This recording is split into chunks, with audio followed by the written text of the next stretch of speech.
Vamos avançar na nossa conversa, Isabel. Quais são, então, os tipos de ansiedade que a gente pode compartilhar com as pessoas para terem maior entendimento? E quais são esses tipos os mais frequentes?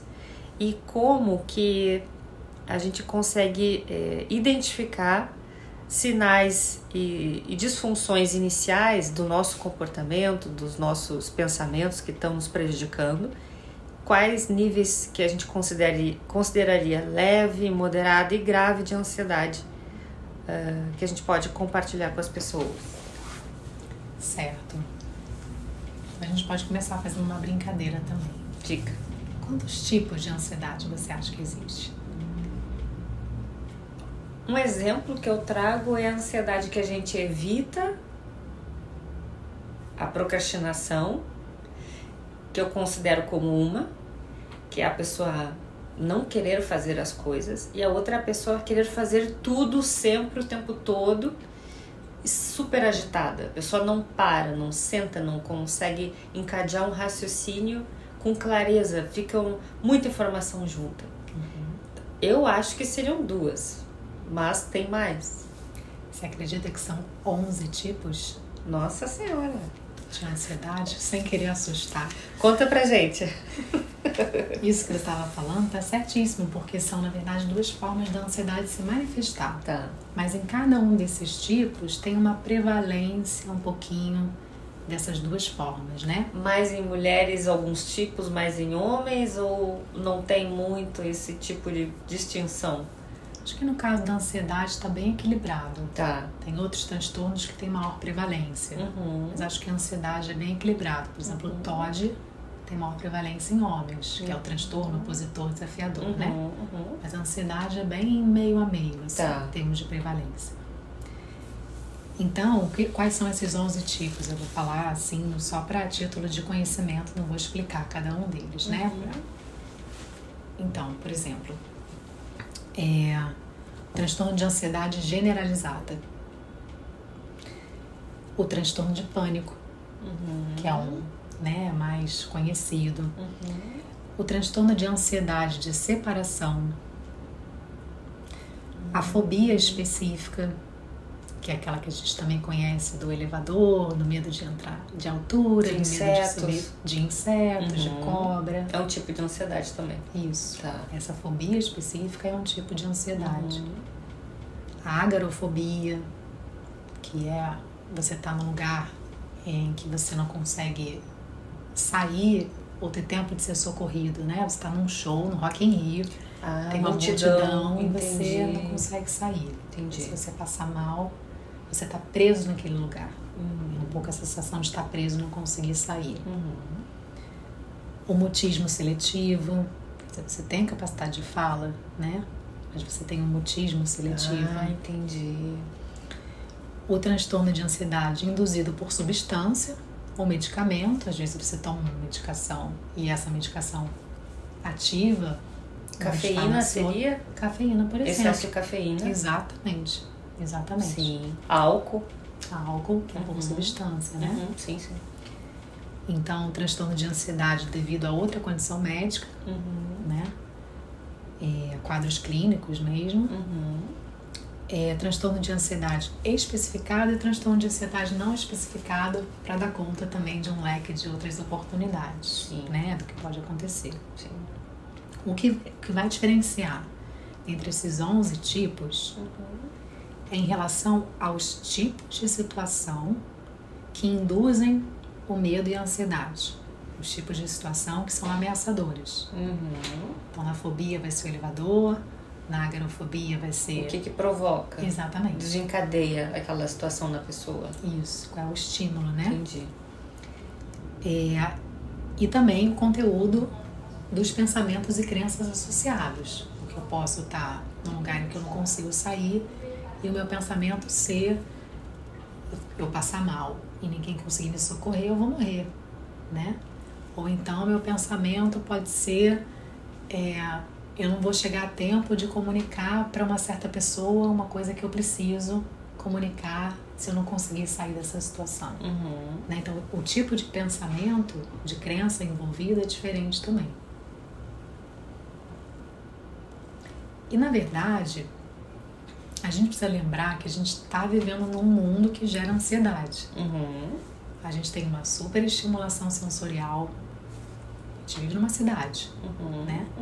Então, são luzes de sinal, de comércio pública, comércio, marketing, quantidade de informação visual, auditiva, sensorial mesmo, tátil, é muito grande, né? Então, é muita estimulação. E a internet também mudou a nossa relação com o tempo, né? A gente acessava a internet de banda larga, esperava de escada. De escada. Agora não existe esperar esse tempo, né? Assim, mudou a nossa relação com o tempo, o quanto que a gente aguenta esperar as coisas. Então, não só o tempo está mais acelerado, como a gente está com uma vivência de imediatismo muito maior. Cada vez mais aparece novo aplicativo para Meta Smart. Aí tu tá pensando alguma coisa importante do teu dia, daqui a pouco vem uma meta irreal de um aplicativo para te acelerar o teu dia, para te executar, para te cumprir, para te ganhar ponto, para te ganhar cashback, para te ganhar recompensa, porque tu precisa performar até no aplicativo que te coloca uma meta. Então você vê que o mundo convida para esse estado. Sim. Né? Então, adoece a pessoa. Adoece. Não à toa, o número de casos de ansiedade aumentou estatisticamente, drasticamente, né? Quer dizer, houve um aumento muito grande dos casos de ansiedade. Pós-pandemia, acredito que aumentou mais, né? Muito. No Brasil aumentou bastante, até mais do que a depressão. Pós-pandemia, a ansiedade, né? Até na própria pandemia, né? Na própria pandemia desencadeou também muito adoecimento mental. Também. Verdade. E além disso, a gente está vivendo um futuro de incertezas, né? Então, quando a gente pensa na questão da ameaça futura, né? A gente tem a ameaça do futuro econômico, climática, climática, ecológico, de uma forma geral, né?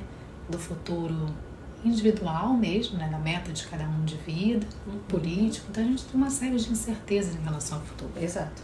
Então, se você estiver se sentindo ansioso, você tem que lembrar que você vive num mundo que gera ansiedade. Sim. Né? E que a ansiedade é um sentimento que deve existir.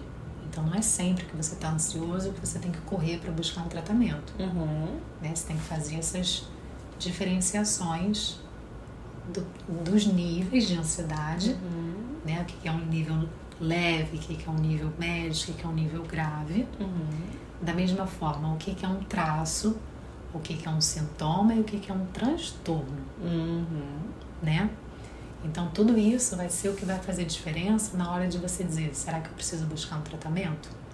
Isso está impactando até que ponto o meu trabalho, a minha vida, né, a minha carreira. Né? Aí são os conceitos de sofrimento e prejuízo. Né? Porque aí, dependendo da sensibilidade de cada um, você pode ter um nível de tolerância, né, e dizer, não, esse sofrimento aqui eu não preciso sentir, então eu vou buscar tratamento porque eu não quero sentir esse sofrimento. Outra pessoa pode tolerar muito aquele sofrimento e ter outro nível de não só de tolerância, mas de expectativa, né?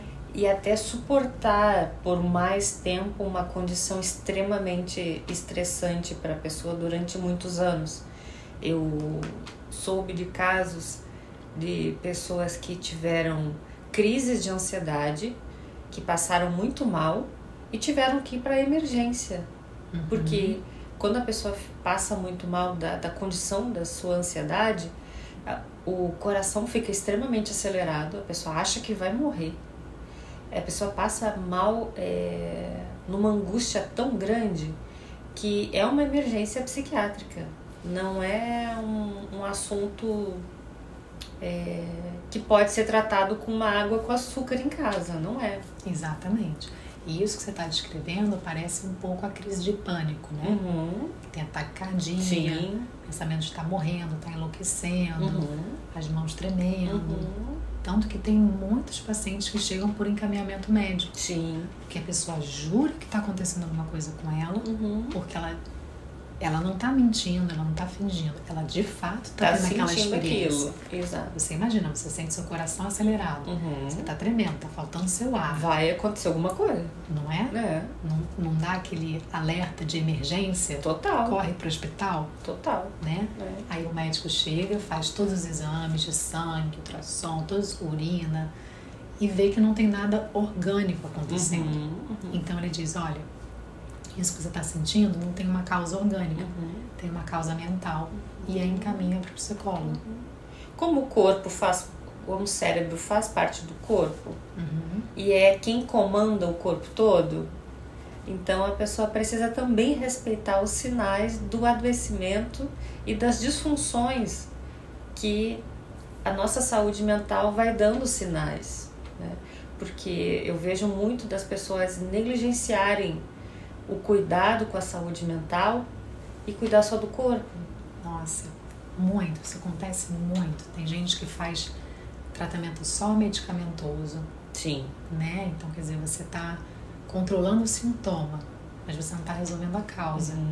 E é claro que a pessoa pode passar a vida inteira assim, porque é, de novo, aquele conceito de sofrimento e prejuízo. Quem escolhe o sofrimento e o prejuízo da própria vida é a pessoa, né? Cada um tem o seu critério, tem a sua sensibilidade.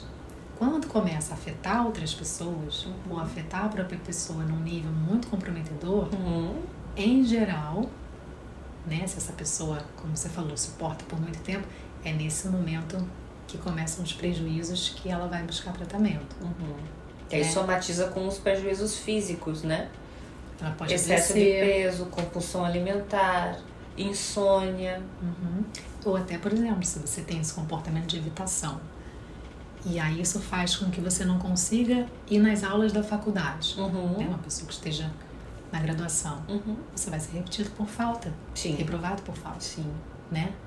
Então começou com prejuízo, teve um prejuízo que ela vai ser reprovada, eles, né, vão ser reprovados na questão de falta por um comportamento evitativo que tem a ver com ansiedade. Então não adianta dizer, não, tudo bem a minha ansiedade aqui, eu aguento, porque já começou a ter prejuízo.